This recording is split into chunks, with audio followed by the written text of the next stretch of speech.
हमारा जो आज का लेक्चर है वो है लेबोरेटरी इंस्ट्रूमेंटेशन के सब्जेक्ट से रिलेटेड और माइक्रोबायोलॉजी का टॉपिक भी है।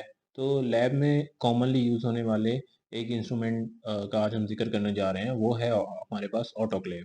ऑटोक्लेव जो है हमारी हर माइक्रोबायोलॉजी लेबोरेटरी और इंडस्ट्री जहाँ पर मेडिसिन या कोई ऐसा काम हो रहा है वहाँ की एक बहुत बेसिक नीड है और बहुत ही इम्पोर्टेंट नीड है। तो हम इसके जो है जो इसका काम है उसके बारे में बात करेंगे, हम इसके प्रिंसिपल के बारे में बात करेंगे, इसके पार्ट्स के बारे में और then lastly we will talk about the quality control of autoclave. जी, ऑटोक्लेव को समझने के लिए आपको पहले स्टरलाइजेशन और डिसइंफेक्शन के बारे में समझना होगा। ये क्यों बातें ज़रूरी हैं? इसलिए ज़रूरी हैं ताकि आपको ऑटोक्लेव की इम्पोर्टेंस का आइडिया हो। तो पहली बात ये कि स्टरलाइजेशन क्या है? स्टरलाइजेशन एक ऐसा प्रोसेस होता है जिसमें आप लिविंग माइक्रो ऑर्गेनिज्म के साथ-साथ स्पोर्स को भी किल करते हैं। आपको पता होना चाहिए स्पोर्स रेजिस्टेंट स्ट्रक्चर होते हैं, वो लिविंग ऑर्गेनिज्म की तरह लिविंग माइक्रो ऑर्गेनिज्म की तरह जल्दी किल नहीं होते, ठीक है? तो इसीलिए उनको टेम्परेचर अलग से या ज़्यादा रिक्वायर होता है। सो अगर स्पोर किसी मीडियम में रह जाते हैं तो हम उसको फुली स्टेरिलाइज्ड मीडियम नहीं कहते। तो जब कभी भी नॉर्मल सर्कमस्टांसेस होंगे, स्पोर फिर से ग्रो करके उस चीज़ को, उस एरिया को कंटेमिनेट कर देगा। जबकि दूसरी तरफ डिसइंफेक्शन क्या है? डिसइंफेक्शन एक ऐसा प्रोसेस है जिसमें आप सिर्फ लिविंग ऑर्गेनिजम्स को किल करते हैं, ठीक है? लिविंग ऑर्गेनिज्म को किल करते हैं। लिविंग ऑर्गेनिज्म को किल करने क्यों ज़रूरी हैं? हमें बहुत ज़्यादा प्रोसेस रैबिट चाहिए होते हैं। फॉर एग्ज़ाम्पल हमें वेनिपंक्चर करना है पेशेंट के ऊपर या उसका ब्लड ड्रॉ करना है, तो हमें डिसइंफेक्शन मोस्ट एप्रोप्रिएट टेक्नीक है जो हम यूज़ कर सकते हैं, हमें स्टरलाइज़ेशन की ज़रूरत नहीं है। तो इसीलिए हम केमिकल डिसइंफेक्टेंट यूज़ करते हैं। तो अब ऑटोक्लेव क्यों यूज़ होता है? ऑटोक्लेव यूज़ होता है स्टरलाइज़ करने के लिए चीज़ों को। Means to say if you want to fully remove the spores from any medium और किसी भी चीज़ से, ख़ास तौर पे उन चीज़ों पे जो पेशेंट में यूज़ हो रहे हैं या पेशेंट में यूज़ हो रहे हैं और इम्यूनो कॉम्प्रोमाइज़ पेशेंट में या सर्जरी के पेशेंट में या कहीं भी चीज़ें यूज़ होंगी और वो उनमें स्पोर भी एक पेशेंट के लिए लीथल हो सकता है, स्पोर की प्रेज़ेंस भी, तो इसके लिए हम ऑटोक्लेव यूज़ करते हैं। तो ऑटोक्लेव जो है, हमें स्टरलाइज़ेशन के लिए अभी अगर ऑटोक्लेव की बात करें तो ऑटोक्लेव जो है वो स्टरलाइज़ेशन के लिए यूज़ होता है डिफरेंट मटेरियल और इक्विपमेंट में, स्पेशली वो जो सर्जिकल पॉइंट ऑफ व्यू से बहुत इंपॉर्टेंट है।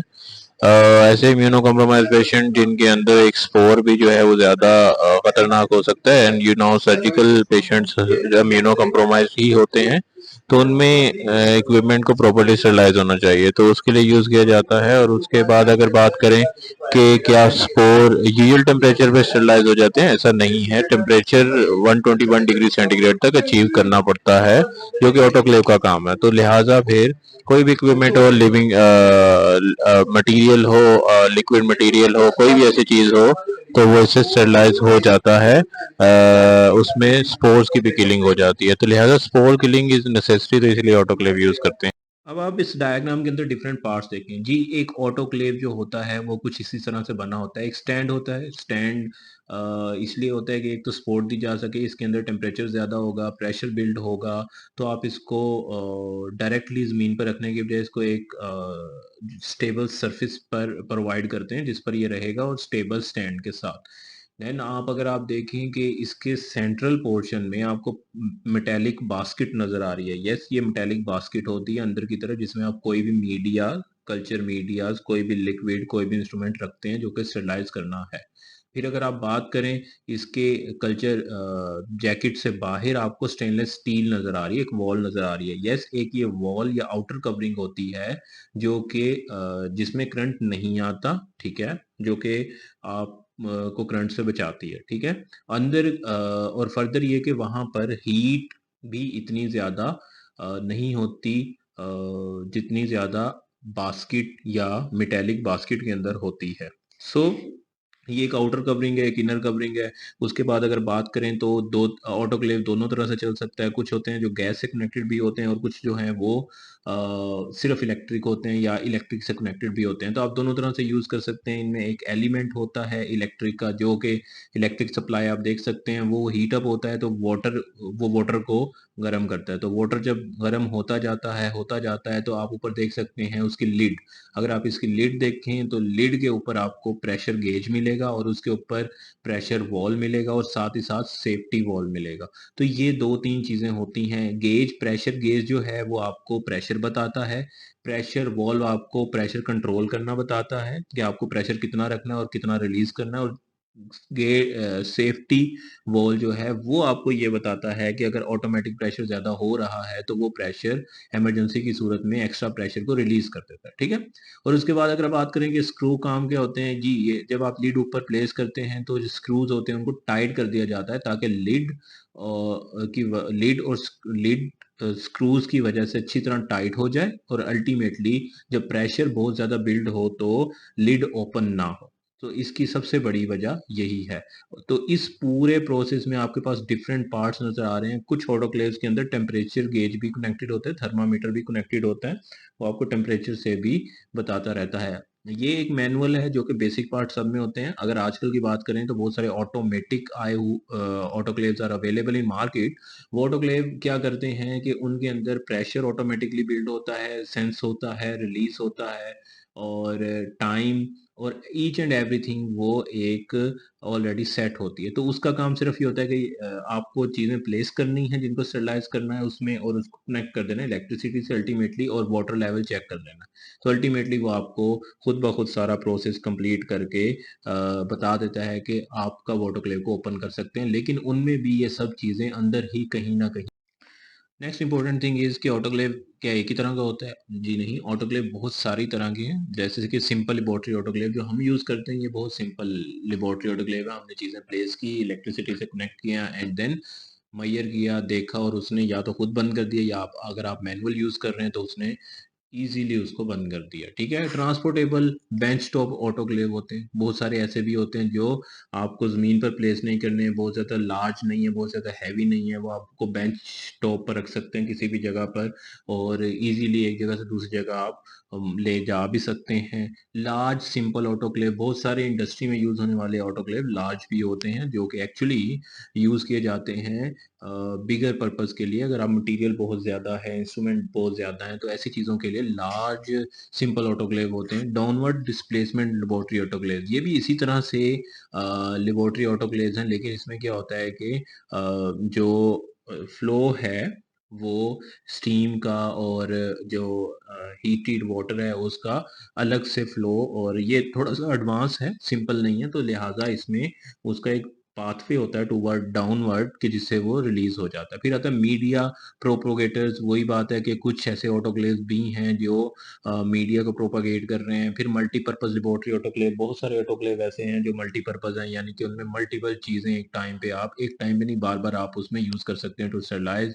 हाई सिक्योरिटी ऑटोक्लेव ये ऐसे होते हैं जहाँ पर रिस्क ज्यादा है, जहाँ पर आप कह सकते हैं कि जिनकी ये इनकी इंसुलेशन ज्यादा स्ट्रॉन्ग होती है और जिसकी वजह से आप कह लें कि ये अगर ये इनमें कोई एबनॉर्मेलिटी होती है तो ये ज़्यादा नुकसानदेह हो सकती है। ऐसी जगह को हाई सिक्योरिटी ऑटोक्लेव्स यूज़ किए जाते हैं ऐसी जगह पर। वैन पोरस लोड स्टरलाइजर हैं, ये भी ऑटोक्लेव की एक टाइप है। ठीक है। फिर आ जाता है लो टेम्परेचर स्टीम। ये खास किस्म के अब सारे के सारे ऑटोक्लेव्स हैं जो कि सारे के सारे हर जगह यूज़ नहीं हो रहे, बट हमारे पास यूजली सिंपल लेबोरेटरी ऑटोक्लेव और जो है लार्ज सिंपल ऑटोक्लेव जो कि ऑपरेशन थिएटर वगैरह में भी यूज़ होता है, ये ज़्यादातर यूज़ हो रहे हैं। ये स्लाइड आपको भरी-भरी सी लगेगी लेकिन ये वर्किंग प्रिंसिपल है ऑटोक्लेव का। तो अगर हम इसको रीड भी करें तो वो कहता है कि moist heat generated by autoclave is more effective than dry heat for thermal sterilization. Moist heat cause coagulation of cell protein at much lower temperature than dry heat. Additionally, thermal capacity is much greater than hot air. In autoclave, water is boiled till vapor pressure और 15 pound pressure के साथ 100 to 121 degree Celsius को heat किया जाता है। तो in short कहने का मतलब ये है कि ये इसका वर्किंग प्रिंसिपल है कि ऑटोक्लेव में वाटर डाला जाता है जो कि स्टीम बनता है। जब स्टीम बनता है तो वो ऑटोक्लेव को, चूंकि लिड को आपने स्क्रूज से टाइट किया होता है, तो वो प्रेशर बिल्ड करता है और प्रेशर 15 पाउंड जो प्रेशर बिल्ड किया जाता है और उसके बाद मिनिमम 121 डिग्री सेंटीग्रेड अचीव किया जाता है फॉर टू प्रॉपर स्टरलाइज। अब ये क्या होता है, मॉइस्ट हीट बेसिकली क्या करती है, जो लिविंग सेल्स हैं और जो हमारे स्पोर्स हैं, इनके अंदर जो प्रोटीन्स होती हैं उनको कोआगुलेट करवा देती हैं। अल्टीमेटली जब कोआगुलेशन हो जाती है तो उनकी डेथ हो जाती है, वो मर जाते हैं, ठीक है। और वही बात, ये सारी बातें जो हैं आपको अश्योर करनी होती है कि पहली बात कि 121 डिग्री अचीव हो रहा है, क्या 15 पाउंड प्रेशर अचीव हो रहा है, और क्या 15 मिनट्स के लिए अचीव हो रहा है, आप उसको टाइम दे रहे हैं। तो इसके साथ ये चीज़ें आपको श्योर करनी हो। उसके बाद अगर हम बात करें कि वर्किंग ऑफ ऑटोक्लेव ये कैसे होती है, this is very simple working. आपको सबसे पहले वाटर वाली चैम्बर में वाटर को एक जो लेवल सेट है उसमें आपने वाटर फिल करना है। मेक श्योर करें वाटर लेवल कम ना हो, मेक श्योर करें वाटर लेवल बहुत ज़्यादा ना हो, ठीक है, कि आपकी चीज़ें उसमें सारी की सारी डिप हो जाएं अल्टीमेटली और वो कहीं उसमें गिर ना जाए, ठीक है। सेकेंडली आपने क्या करना है कि हमेशा स्टार्ट करने से पहले वाटर लेवल चेक करना है, ठीक है। यानी कि जो आपका चैम्बर है जिस पे आपने चीज़ें प्लेस की हैं वो हल्का हल्का वाटर में डिप हो रहा हो। और अगर इलेक्ट्रिक एलिमेंट यूज़ कर रहे हैं तो इलेक्ट्रिक सोर्स यूज़ कर रहे हैं तो जो इलेक्ट्रिक एलिमेंट है वो ट्राई करें कंप्लीटली अंदर डिजोल्व हो। अगर आप बात करें कि जो भी मटेरियल है पहले आप उसको एल्यूमिनियम फॉयल या किसी चीज़ में रैप करें, उसके बाद अंदर यूज़ करें। अगर मीडिया है उनको प्रॉपरली टाइट करें उनकी फ्लास्क को, ठीक है, और उसको अंदर प्लेस करें वाटर चेक करने के बाद। जो ही अंदर प्लेस करें देन उसको आप क्या करें, लिड को अच्छे से स्क्रू टाइट करें और जो प्रेशर गेज है उनको टाइट करें। सब चीज़ों को अच्छे से इस तरह टाइट करें कि जब आप उसको चलाएं तो उसमें से स्टीम रिलीज ना हो, ठीक है। व्हेन और आप शुरू में देख आप अल्टीमेटली क्या करें कि इसको ऑन करें। जो ही आप इसको ऑन करेंगे उसके बाद क्या होगा, अंदर जो है एयर बबल निकलना शुरू होंगे। जब एयर बबल निकलना शुरू होंगे तो जो आपका प्रेशर गेज है वहां से आपको पता चलेगा कि अब एयर बबल निकल गए हैं, स्टीम प्रोड्यूस होना शुरू हो गई है। तो आप प्रेशर गेज को टाइट कर दें। तो अल्टीमेटली एयर बबल निकलने से जो एक्स्ट्रा एयर होगी वो निकल जाएगी तो सिर्फ अंदर स्टीम होगी, ठीक है। तो फिर आप टाइट करें और टेम्परेचर नोट करें और आप उसके बाद क्या नोट करें, प्रेशर नोट करें। आप उसके बाद इसका टेम्परेचर, प्रेशर और टाइम, अगर तो स्टॉप वॉच कनेक्टेड है तो ठीक है, अदरवाइज आप मैनुअल टाइम नोट कर सकते हैं। तो अगर टेम्परेचर जो है वो मिनिमम टेम्परेचर 15 पाउंड होना चाहिए, आपको बता चुके हैं, ठीक है। और 15 एलबी पर स्क्वायर इंच भी बोलते हैं उसको। और इसी तरह जो आपके पास टाइम है, जो आपके पास प्रेशर है, प्रेशर 15 एलबी पर स्क्वायर इंच होना चाहिए, टेम्परेचर जो है वो 15 डिग्री सेंटीग्रेड होना चाहिए, सॉरी 121 डिग्री सेंटीग्रेड होना चाहिए। और इसी के साथ साथ आपके पास आपके पास जो प्रेशर, टेम्परेचर और फिर टाइम, आपके पास मिनिमम 15 to 20 मिनट्स आपने इसको 15 to 20 मिनट्स आपने इसको देने हैं ताकि ये कर सके प्रॉपर स्टरलाइज। फिर आपने जब आपने देखा कि इतना टाइम हो गया फिर आप इसकी स्टीम को रिमूव कर सकते हैं, लेकिन लिड आप स्ट्रिक्टली ओपन नहीं करेंगे। ऑटोमेटिक ऑटोक्लेव तो आपको लिड ओपन करने ही नहीं देते, लेकिन जो मैनुअल है उसमें आप लीड ओपन नहीं करेंगे। आप सबसे पहले प्रेशर रिलीज वॉल को ओपन करेंगे। जब प्रेशर रिलीज वॉल ओपन होगा तो आप देखेंगे कि प्रेशर निकलना शुरू होगा, स्टीम निकलना शुरू होगी बाहर और प्रेशर कम होता जाएगा। आप प्रेशर गेज पर नज़र रखेंगे कि जब प्रेशर गेज की सुई वापस जीरो पर आ जाए तब प्रेशर सारा निकल जाएगा, देन आप लीड को ओपन करेंगे। अगर आप विद प्रेशर लिड को ओपन करेंगे तो लिड एक प्रेशर के साथ बाहर की तरफ अपने आप को मूव करेगा, तो वो किसी को भी एक खास प्रेशर होता है जो किसी को भी हिट कर सकता है। और स्टीम इतनी ज़्यादा टेम्परेचर की होती है वो बर्न भी कॉज करवा सकती है, तो थोड़ा सेफ्टी का भी आप ख्याल रखें, ठीक है। तो ये है आपके पास इसका वर्किंग प्रिंसिपल। बाकी आप अगर यूज़ करना चाहते हैं कि इसको हम लिखेंगे कैसे, वो आपके सामने जो है नज़र। आपने वर्किंग देख ली, अभी तक आपने वर्किंग इसकी कंप्लीट चेक कर चुके हैं कि काम कैसे करेगा। आपने प्रेशर रिलीज कर दिया था, उसके बाद लिड ओपन कर लिया, लेकिन प्रेशर रिलीज करने से पहले मेक श्योर करें कि इलेक्ट्रिसिटी को ऑफ कर दें, क्योंकि अगर इलेक्ट्रिसिटी भी चल रही होगी आप प्रेशर भी रिलीज करने के लिए ओपन करेंगे तो अल्टीमेटली क्या होगा कि प्रेशर प्रॉपरली रिलीज नहीं होगा, वो हीटअप होता रहेगा, प्रेशर बिल्ड होता रहेगा। देन आप ये सोचते रहेंगे कि ये क्यों प्रेशर बिल्ड होता जा रहा है, तो आप इलेक्ट्रिसिटी ऑफ करें। सबसे इंपॉर्टेंट बात है क्वालिटी कंट्रोल। क्वालिटी कंट्रोल में बहुत सारी चीज़ें मैटर करती हैं ऑटोक्लेव में, याद रखिएगा। सबसे पहली बात, इसको प्रॉपर्ली अर्थ होना चाहिए। उसके लिए आजकल बहुत मॉडर्न तकनीक है, 3 पिन वाला स्विच यूज़ किया जाता है इसकी वायर कनेक्ट करने के लिए, और वायर भी प्रॉपर होती है, तो लिहाजा वो ऑलरेडी ग्राउंडेड होती है। अगर ऐसा नहीं है तो इसको प्लीज़ ग्राउंडेड करें ताकि इलेक्ट्रिक अर्थ से बचा जा सके। सेकेंडली, स्टार्ट जब आप करें तो पहले ये एश्योर कर लें with the help of tester, with the help of electricity tester, कि क्या जैकेट या इसकी बॉडी में करंट तो नहीं आ रहा। तो फिर आपने इस तरह इसको चेक कर लेना है। प्रेशर गेज आप कैसे चेक कर सकते हैं? ये प्रेशर गेज एक नॉन प्रेशर ट्यूब के साथ या किसी भी नॉन प्रेशर गेज के साथ किसी भी चीज़ का चेक कर सकते हैं प्रेशर, क्या दोनों का प्रेशर सेम शो कर रहा है। आपके पास एक नॉन ट्यूब है, आप एक सही प्रेशर गेज ले लें और एक इस टेस्ट करने के लिए, तो आप में देखें अगर प्रेशर सही है या आपको पता है कि प्रेशर कितना है और ये सही शो कर रहा है तो प्रेशर गेज ठीक है। आपके पास टेम्परेचर होता है, टेम्परेचर सॉरी थर्मामीटर होता है टेम्परेचर चेक करने के लिए, तो आप थर्मामीटर को भी क्वालिटी कंट्रोल चेक कर सकते हैं, असेस कर सकते हैं नॉन चीज़ के अंदर डालकर। ठीक है, उसी तरह ये आपके पास आ चीज़ें हैं चंद मैकेनिकल किस्म के कंट्रोल जो ऑटोक्लेव के लिए ज़रूरी हैं। लेकिन अगर आपको ये श्योर करना है कि क्या ऑटोक्लेव ठीक कर रहा है काम या नहीं, यानी कि क्या ऑटोक्लेविंग ठीक हो रही है, स्टरलाइजेशन ठीक हो रही है या नहीं, तो उसके लिए आपको 2 कंट्रोल्स प्रोवाइड किए जाते हैं। पहला होता है, आप लेड कार्बोनेट की बनी हुई टेप यूज़ करते हैं। ये एडहेसिव टेप होती है जो 121 डिग्री पर भी हीट होने पर उस मीडियम से नहीं उतरती, चिपकी रहती है। तो इसके ऊपर लाइनिंग्स होती हैं जिनके अंदर लेड कार्बोनेट होता है जो हीट अप होने के बाद लेड ऑक्साइड बन जाता है। जब लेड कार्बोनेट लेड ऑक्साइड में तब्दील होता है तो इसकी लाइंस का कलर चेंज हो जाता है, जिसकी वजह से हम कहते हैं कि ऑटोक्लेव प्रॉपर हुआ है। तो 121 डिग्री जो ही अचीव होगा, खास प्रेशर होगा, तो लेड कार्बोनेट ऑक्साइड ऑक्सीडाइज हो जाएगा, लेड ऑक्साइड बन जाएगा, तो अल्टीमेटली आपके पास आ जाएगा कि ऑटोक्लेव की वर्किंग नॉर्मल है।